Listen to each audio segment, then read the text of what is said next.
Hello guys, welcome to my new blog. তো আমি এসেছি এখন আমাদের বাদের ধারে। তো দেখতে পাচ্ছি মৌসুমটা কেমন সুন্দর। বাইক নিয়ে ঘুরতে আসলাম, ওয়েদারটা খুব সুন্দর লাগছে। এই যে এখানে সব লোক মাছ ধরছে। তো চলো সামনে যাওয়া যাক। সামনে বৃষ্টির জল যাচ্ছে, এখানে দেখি কেউ মাছ ধরছে কিনা।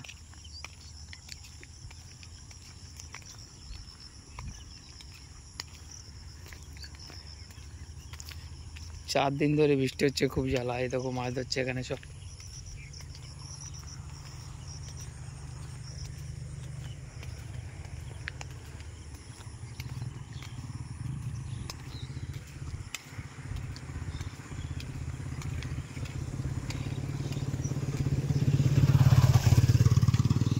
সব মাছ ধরছে, কত সুন্দর জল লাভছে দেখো মাঠ থেকে।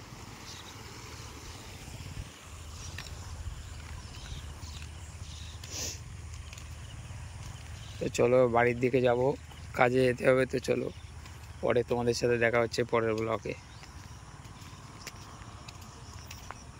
তো চলো বাড়ির দিকে যাওয়া যাক।